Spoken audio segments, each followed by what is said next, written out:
The blood-stained clothes, which form a key part of the case against the two men accused of killing Stephen Lawrence, were shown to the jury at their trial today. The prosecution say they placed Gary Dobson and David Norris at the scene of the murder. But as our crime correspondent John Clements reports, the reliability of the evidence is disputed. The blood-stained clothes worn by Stephen Lawrence as a mob attacked and stabbed him to death 18 years ago.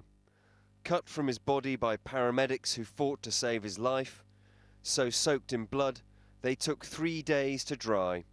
And now, say the prosecution, the key evidence that will prove Gary Dobson and David Norris were among his killers. Their clothes too are now crucial prosecution evidence. A jacket and cardigan against Dobson, dirty jeans and a sweatshirt against Norris. Blood, fibres and hair on them all prove their guilt, prosecutors say. The defence argue those results are contaminated. This morning, the detective who first took charge of these exhibits came to court to explain how officers handled them. Jurors heard at that time police didn't wear forensic suits and there was no written advice on how to stop samples becoming tainted. Tim Roberts QC asked, what were the anti-contamination procedures in force in police stations in 1993? DC Crane replied, just gloves. Mr. Roberts then asked, so if I went back to a police station in 1993 and asked to see the anti-contamination manual, where would I find it?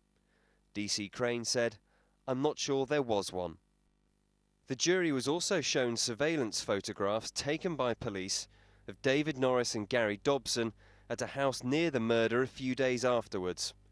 When Dobson was arrested a few weeks later, prosecutors say he denied knowing Norris.